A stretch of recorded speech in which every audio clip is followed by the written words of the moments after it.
आई सुशीला ने महाराज निवेदन किया, बहन मना नहीं करना, मैं तेरे आगे हाथ जोड़ती हूँ। वो समझ गई कुछ मांगने आई है। बोली सुशीला मुझे पता तू अगर आई है कुछ मांगे। बोल क्या चाहिए? और दरवाजा बंद क्यों कर देते हैं लोग? क्योंकि जानते हैं सुशीला ले तो जाएगी पर लौट कर देने नहीं आएगी। क्यों? क्योंकि उसके पास कुछ है नहीं तो देगी क्या? और जैसे इतनी सुंदर बात है। बोले सुशीला बता क्या चाहिए? बोले बहन मुझे थोड़े से तंदूर चावल की आवश्यकता है। और जैसे का थोड़ी से तंदूर चावल की आवश्यकता है तो क्या उसने दे दिया? नहीं दिया, मना कर दिया। और कह क्या दिया? मेरे घर पर चावल नहीं है, एक काम कर। क्या? बोले सुबह मैंने बुहारी लगाई थी तो बुहारी माने झाड़ू होती। बोले कूड़े के ढेर पे जाकर के देख, अगर हूं तो उठा ले। कूड़े के ढेर पे गई थी और एक एक कण उठाए थे। अगर सुशीला चाहती तो वस्त्र भी मांग सकती थी, पोटली बनाने के लिए कपड़ा भी मांग सकती थी, पर सुशीला ने नहीं मांगा। क्यों? सुशीला को पता है मेरे पति स्वाभिमानी है। अभिमान खराब होता है पर स्वाभिमान बहुत अच्छा होता है। हाँ, गरीब है तो क्या हुआ? हमारे घर पर सूखी रोटी है, नमक रोटी है तो क्या हुआ? किसी के घर पर महाराज घी चुपड़ के मिलती है, हमारे घर पर सूखी मिलती है, हमें सूखी स्वीकार है, वो घी वाली रोटी स्वीकार नहीं। मांगने नहीं जाएंगे, स्वाभिमान नहीं खत्म करेंगे, स्वाभिमान नहीं बर्बाद करेंगे, स्वाभिमान को कभी मिटाएंगे नहीं। सुशीला को पता है सुदामा स्वाभिमानी है, और अगर सुदामा स्वाभिमानी है तो सुदामा कभी भगवान से मांगेगा नहीं, और भी गरीबी आ जाए तो भी नहीं मांगेगा। तो सुशीला ने उस साड़ी के पल्लू में बांधा। और क्यों बांधा?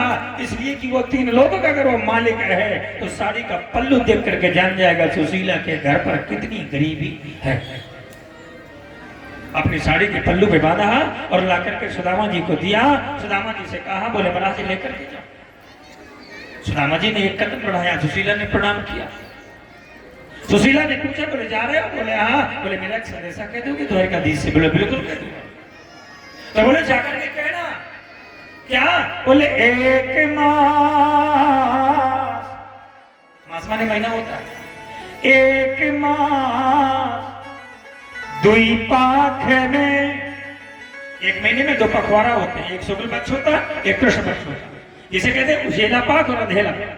बोले एक मास दुई पाख में, बोले दुई एकादशी हो।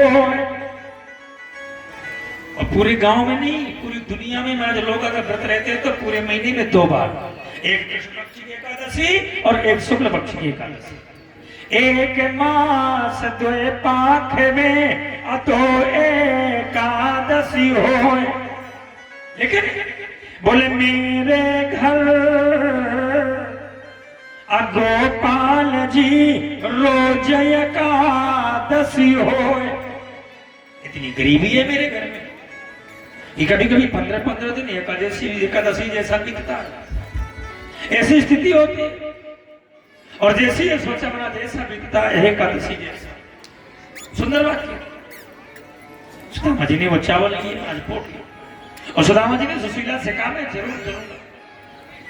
और महाराज सुशीला जब चलने लगी महाराज तो सुशीला ने सुदामा से कहा, बोले आपको जाने में कोई दिक्कत तो नहीं? बोले नहीं, बल्कि मुझे लाभ है। और लाभ कौन सा है? बोले आया मही परमो लाभ हो, आया मही मुझे ही, आया मही परमो लाभ हो। क्या? बोले उत्तम ईसलोक दर्शनम, मुझे सुंदर है, कोई दिक्कत नहीं। और पोटली लेकर के सुदामा जी छड़ी लेकर के बूढ़े से पतले दुबले से महाराज आदि धोती पहनी, आदि सर पर ओढ़ी, और महाराज चले भगवान सुदामा। और जब भगवान सुदामा चले महाराज तो पता है सुदामापुरी से द्वारकापुरी बहुत दूर पड़ती है, कैसे पहुंच पाएंगे? और जब नहीं पहुंच पाएंगे तो सुदामा बीच में ही सोचने लगे महाराज बड़ी सुंदर सी बात। बोले दूर नगरी, बड़ी दूर नगरी, दूर नगरी, बड़ी दूर नगरी, कैसे आऊं मैं कन्हैया। हे गोविंद, कैसे आऊं मैं कन्हैया ओ तेरी गोकुल नगरी बड़ी दूर नगरी दूर नगरी बड़ी दूर नगरी कैसे आऊं मैं कन्हैया कैसे आऊं मैं कन्हैया तेरी गोकुल नगरी बड़ी दूर नगरी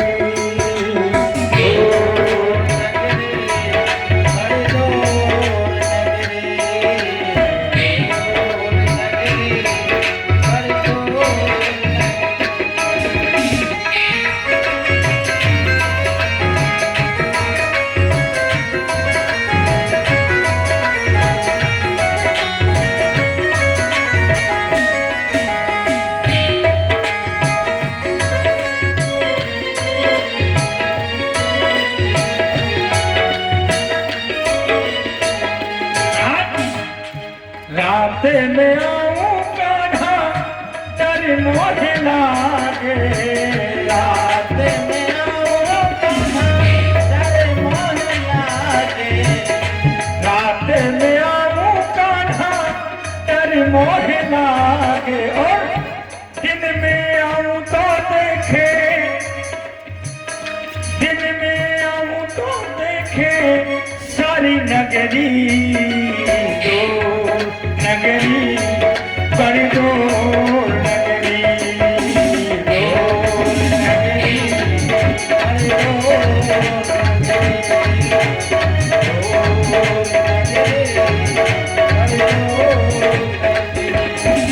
कैसे आऊं मैं कन्हैया कैसे आऊं मैं कन्हैया तेरी गोकुल